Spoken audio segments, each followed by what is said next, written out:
Celebramos hoje o 16º domingo do tempo comum e com alegria já podemos novamente voltar à casa de Deus, aqui na nossa paróquia, para juntos louvarmos e rendermos graças a Deus, porque Deus é bom, é paciente, é misericordioso.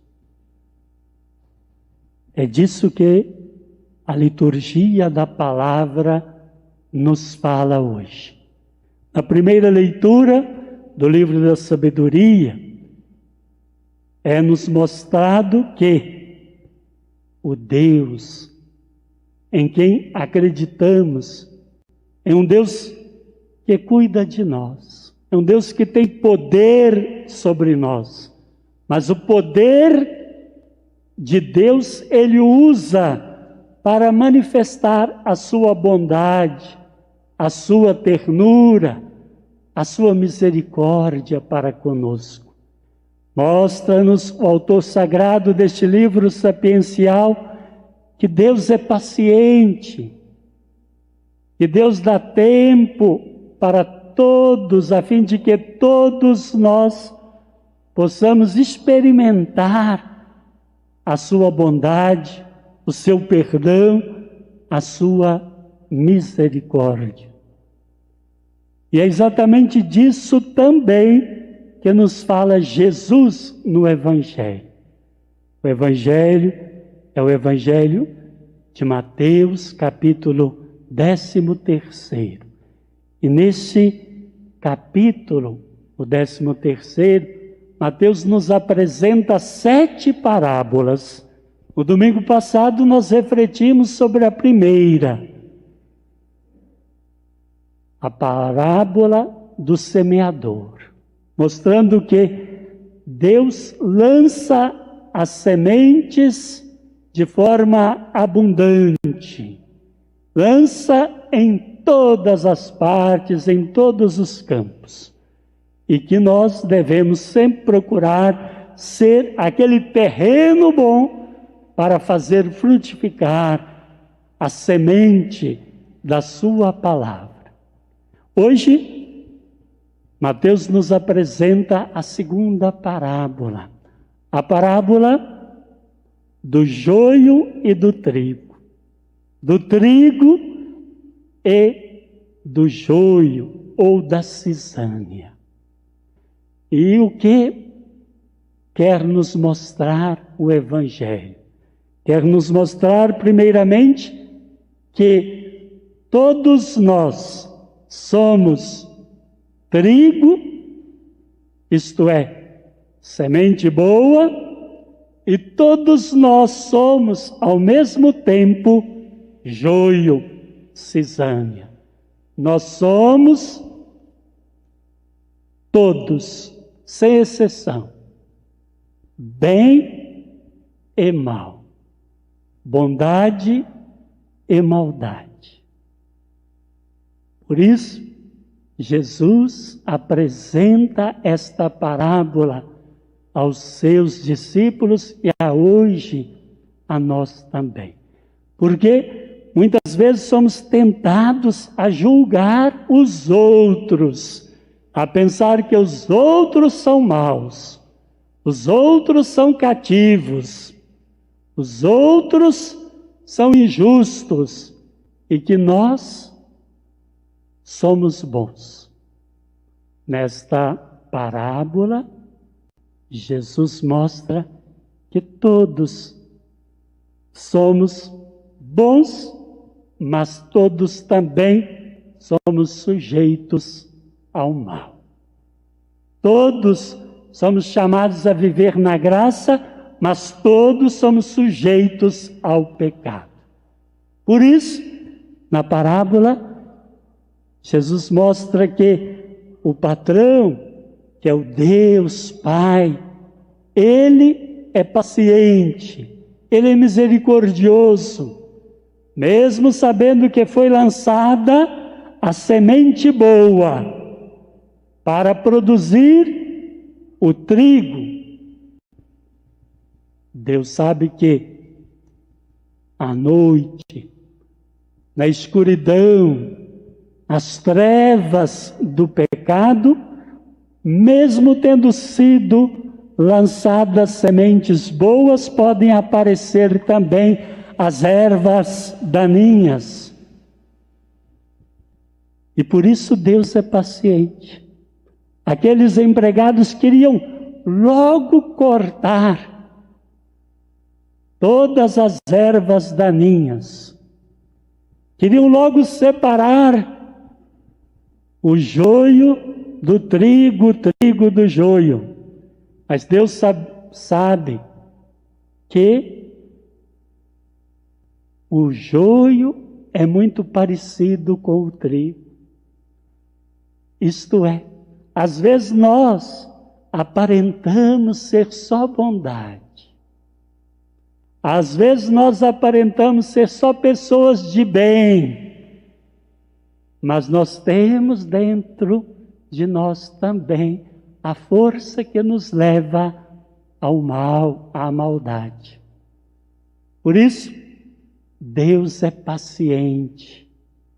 Sabendo que nós somos sujeitos ao pecado, à maldade, Ele tem misericórdia, Ele manifesta a sua bondade e paciência, e dar tempo a fim de que todos nós possamos nos converter, a fim de que todos nós possamos ser a boa semente que vai produzir frutos.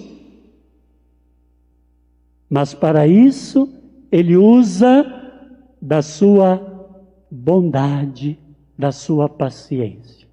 E o que Ele quer nos ensinar? Que também nós devemos ser pacientes, bondosos, misericordiosos para com nossos irmãos. Porque muitas vezes nós somos apressados em julgar o erro do outro. Porque muitas vezes somos apressados em querer logo matar todo tipo de mal. É evidente que Deus não quer que nós amemos o mal, que nós gostemos das coisas erradas, que nós gostemos da injustiça, mas amando aquilo que é o bem, Ele quer que nós sejamos pacientes, misericordiosos para quem está no erro, para quem está fazendo mal, porque um dia ele pode se converter. E quantos que estavam na escuridão do pecado e que voltaram a viver na luz. Por isso, Deus é paciente e nos quer também pacientes, misericordiosos. E Ele quer que nós tenhamos a grandeza de alma de Deus Pai, que é capaz de ver o bem até onde parece que só existe o mal. Então, ao longo desta semana, nós somos convidados a rezar, a fim de que nós cresçamos na capacidade de perceber o bem no coração de todas as pessoas, até naquelas que são taxadas ou tidas como as mais pecadoras. Pois todas as pessoas, todos nós somos criados por Deus. Todos somos bons e todos somos sujeitos também ao pecado. Não podemos condenar ninguém. O julgamento final, quem o fará é Deus. E Deus o fará na sua infinita bondade, paciência e misericórdia. Na segunda leitura, Paulo, apóstolo, nos ensina hoje como nós devemos rezar.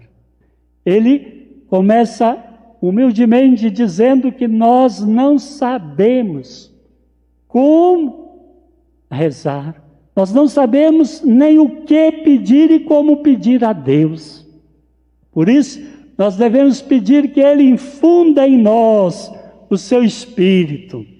Porque se nós abrirmos o nosso coração para o seu Espírito agir em nós, aí sim nós vamos aprender a rezar.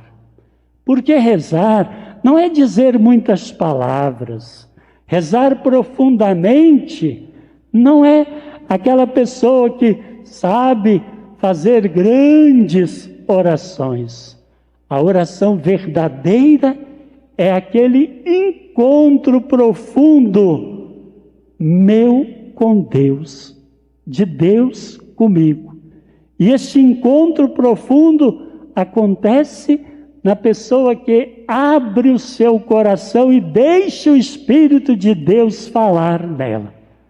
Por isso que é oração profunda daquela pessoa que não sabe nem ler, nem falar, nem o que dizer, mas que chega à igreja ou na sua casa, no seu quarto, apenas olha para Deus e deixa Deus olhar para ele, para ela. Ou ainda, como na história que todos conhecemos de José, todo dia ele vinha à igreja, sentava lá no último banco e ficava lá e dizia: ó Jesus, eu sou José, vim aqui só para te ver. Ó Jesus, eu sou José, vim aqui só para te ver. Que oração mais profunda do que essa?